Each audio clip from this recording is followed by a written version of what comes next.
My buddy Mike Mayock is here on the Rich Eisen Show. Our radio audience just returned. The evaluation produced by Sumer Sports. A new position drops every Thursday on Sumer Sports YouTube channel and featuring, in part, Mike Mayock here on the program. Yeah. All right, Mike, you watching the Combine, you seeing all these kids work out. Do you have a general sense of the draft so far? What do you think? It was obviously apparent, and you guys made a big deal out of how every position group got faster except quarterback, which doesn't even matter. Right.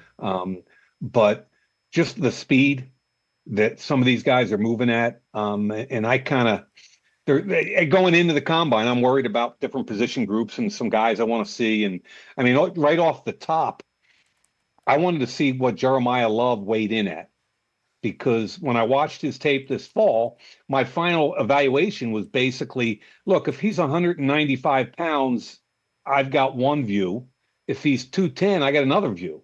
And he came in at 212 pounds, around 436, and had a great workout. So for me and some of my buddies around the league, I think that took away some of that. Is he kind of a third down guy that can't carry a load? Or at 212, I mean, that's legit. And Jahmyr Gibbs and Bijan Robinson went 8 and 12 in the same year. And you got to make a decision. Every franchise that has a top 10 or 15 pick, like, is this kid going to help change who we are offensively, just like Gibbs and Bijan Robinson have done?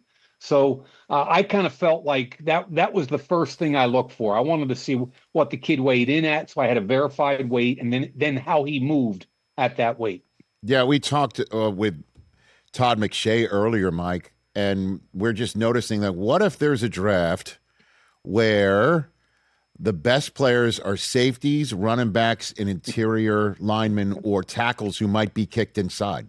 Like, what happens if those are your best players and those are potentially the difference makers and you've got a top 5, if not a top 10 pick?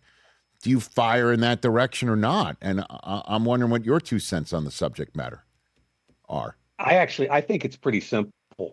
If a kid's a dynamic player at any position, you take them, especially if it matches up with any type of need. But you look back. I mean, are you not going to take Zach Martin at 6 or 8 or 10 or whenever he was taken, the big lineman out of Notre Dame because he was a guard? Are you not going to take Jahmyr Gibbs or Bijan Robinson? Are you not going to take the safety from Baltimore, Hamilton, that went at 14? Are you not going to take the safety in the Chargers? If he's a difference maker, if he's dynamic, I think you have to take him. End of story. The end of story. Is Sonny Styles that guy? I'm a big fan. I'm happy you mentioned him because I didn't even write him down today. But I started watching him in 23 when he was a boundary safety and a dime. And he was this big, good-looking safety. And I'm trying to figure out what he's going to turn into. And what he turned into was this. In 24, they moved him to off-the-ball linebacker, and you could see spurts of being special. However, his instincts were tough because it was a brand-new position, off-the-ball linebacker. He wasn't coming downhill. He wasn't being heavy. That all changed this year. I mean, you saw a combination of an unbelievable set of physical traits combined with a guy that was getting used to playing a new position. I think he's a top 10 pick in any draft. Well, I don't care if it's 2 or 5 or 8. He's really a good football player. That kid I love. And so we are all assuming Fernando Mendoza goes 1, Mike. And then So the Jets have they're the first on the clock of this. What do you do, right? What do you do when you got edge rushers and you got Sonny Styles sitting there who can be as special as anybody? What do you do at 2? What do you think? You've got Sonny Styles, you've got Arvell Reese. You got Bailey too. And Bailey's another conversation I want to have in a minute. I'm not quite as high as everybody on Bailey. But Sonny Styles, Arvell Reese, I'm not as high as a lot of people in the safety from Ohio State either. That's one where I go, I don't see him. Caleb Downs I love him as a player, but I don't see him as a dynamic difference maker. So I don't see him as a top 10 pick. Now, that's just my own evaluation. I did 2 years of his tape. but Arvell Reese, I think, is dynamic. I think the off the ball linebacker, Sonny Styles, is dynamic. I don't think there's any doubt about that. Bailey is dynamic. I just think he has to be more consistent. If you're the Jets, Rich, to me, you're not even thinking. You got 2 picks in the first round, and unless you're going to try and move down or up later on that second pick, I just think you're trying to get really good football players with the thought process of hopefully next year you're going to get your quarterback and have an ability to surround them. But yeah, I mean, where do you go if you're the Jets at the quarterback position? Top of the second round, Ty Simpson. Is he the answer you really want there? He's a 1-year starter, and we all know what the history of 1-year starters in the first round has been at that position. I mean, with less than 20 starts, the only guy that ever had any success in the last 20 years is Cam Newton.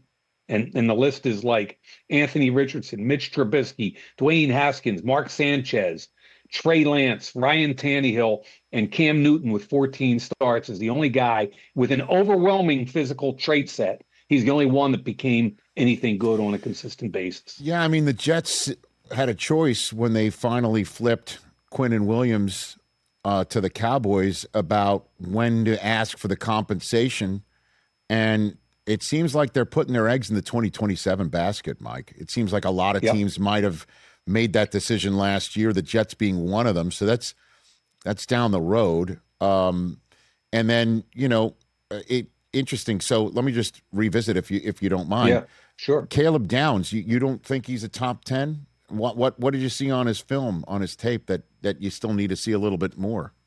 No, it's not even that, Rich. And the kid, don't get me wrong. I know. He is a hell of a football player. Right. Okay. He's a first-round safety. Gotcha. I'm in. I think he's smart. I think he's instinctive. I think he's tough. He tackles. He can play in the box. He can play it free. So he does all these things. I don't see it as many dynamic plays on the ball as you'd like to see from a top 10 safety. And that might be because that Ohio State defense is so freaking gifted. Right. So I could very well be wrong here, but I have done a lot of work on him on this whole defense because they're so damn good, so talented. And I'm pounding that. I think he's a first round pick. I just don't think in the top 10 at safety, if you're not turning the ball over or have the potential to get it turned over more often, I'm not sure you go there. All right. So then who did you see over the weekend, or who are you eager to see over the weekend that checked a box or two for you that that might not be on other people's radar screens, Mike? Who jumped out at you? Yeah, interesting, Rich, because you mentioned Bailey. He's got a teammate at Texas Tech named Romello Height. Mm-hmm. And Romello Height weighed in about 10 pounds lighter than Bailey did. If you put the tape on when they played Utah, and Utah's got the two potential first round tackles, right? They've got Fano and Lomu. It looked like a track meet running past the two Utah tackles with these two kids, Bailey and Height. Height is not as physically powerful, which is my big issue with him. If you have short arms, you better be powerful. But he's so gifted coming off the edge. I think there's going to be some conversation because he ran 1.63 in the 10. Bailey was 1.62, same neighborhood. And he jumped 39 inches in 10.5. I mean, the kid's explosive lower body. I haven't heard a whole lot about him, and I'm anxious to hear. I think he's a second-day pick. I think he's a 34 outside linebacker and a designated pass rusher, and I enjoyed watching him move around. Couple other defensive tackles. You guys, I think, had a Caleb Banks conversation. I think I caught the tail end of that, Rich. Yeah. And, he was hurt last year, a lot of the year. He was kind of out of shape at different points in his career. But when he's in shape, when he's 6'0", 6'2", he was 327 at the combine. I'm guessing that's down a good 20 pounds at least. Big, long arms, wingspan. He ran 5.05. I think he's running himself right into the first round. I think he's really talented. There's a kid from Florida State nobody talks about, the big defensive tackle, Darrell Jackson. He's another 6'5". He's 315. He probably played closer to 330, 35-inch arms. The 3-4 teams are going to love him. He can play nose or 5 technique even more, which is the defensive end in the 3-4. That's another kid I think is going to go on the second day that nobody's really talking about. And then you can even go deeper down to the guy who I've not done any tape on, this Tacario Davis from Washington, the corner. I mean, the dude's 6'4", 194 with 34-inch arms, and he ran 4.41. So you and I used to have these conversations all the time. What does the combine really mean? And I always said it was kind of a cross-check. It would make me go back and watch more tape. Or I haven't even seen any tape of this kid, but I have in my notes, you better go watch 3 games of this kid because, everybody was talking about him as a late round pick, but man, he could be starting in the Super Bowl for Seattle next year. How about that? Right? Yeah, I know, because they may need that. It's funny. Back in the day, right? Fast wide receivers, anybody fast, that's a Raider. Al Davis can take him. You get any tall corners, you're like, that's a Seahawk. Certainly if they're playing in Washington State or at the University of Washington in the state of Washington already. And interesting, like Daniel Jeremiah, Mike, had one moment where he said he reverse engineers his notes sometimes too. That, for instance, with Rueben Bain, he never wrote down once watching tape, watching film, watching a game, his arms are too short. Right. But then you go to the combine and his arms are too short, and you're like, I never wrote that down. Where if he does write it down and then the arms are too short, that's not a box check. That might be a box X'd potentially. Where do you stand on the subject of Rueben Bain's vines, to use your phrase, about his arms, Mike? What about that? First of all, I'd like to hear somebody tell me why the arm measurements from the Senior Bowl to the combine are so different. And I'm not talking about Bain, but right. They get longer. They get longer, right? It's one of the things I cross-check every year. Like the Senior Bowl is longer this year than the combine, and I'm just like, I don't know.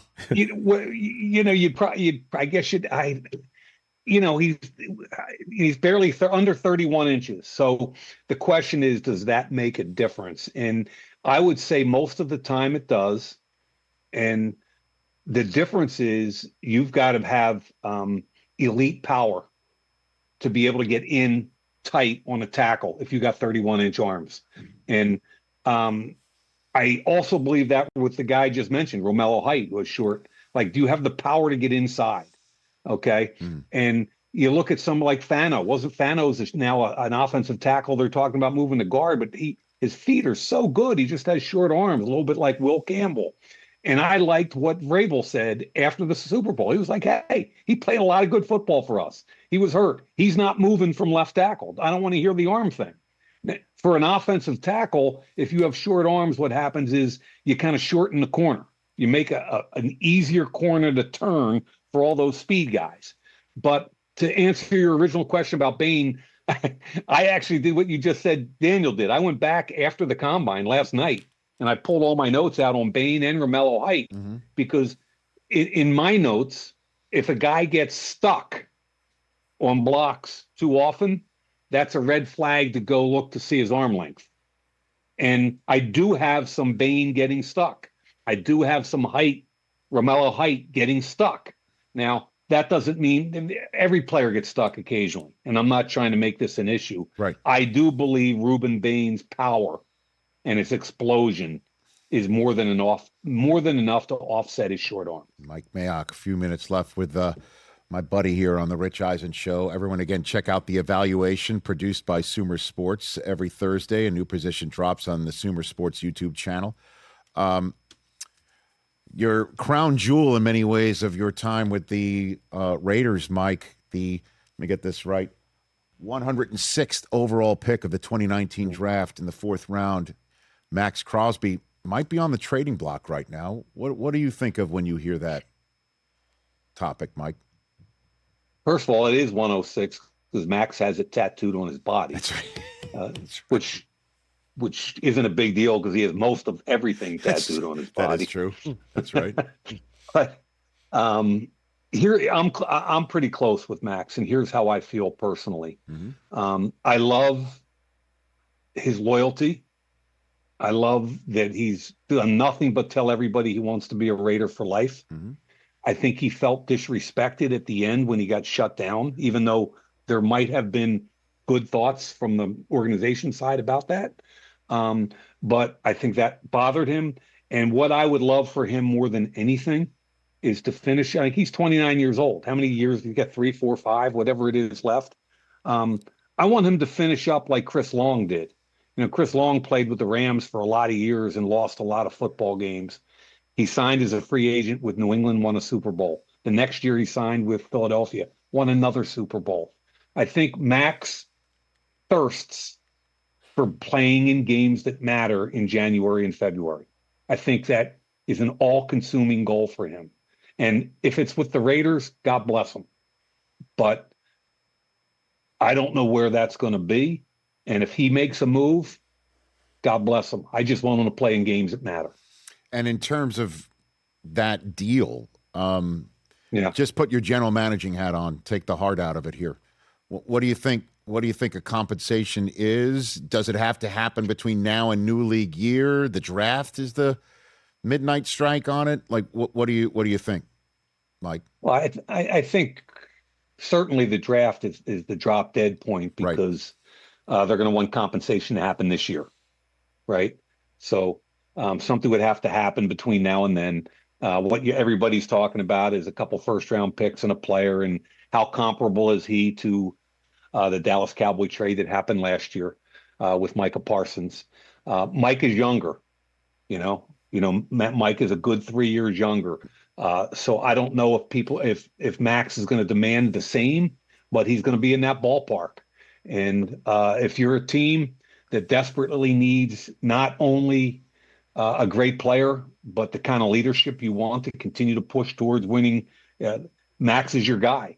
And if you're the Raiders, I think it would pain them. I think their coaching staff and Spytek and Brady, I think all those guys do not want to move Max. However, if you get an overwhelming offer and you're rebuilding with a new quarterback again, then there's probably a set of circumstances that would get the Raiders to make the move.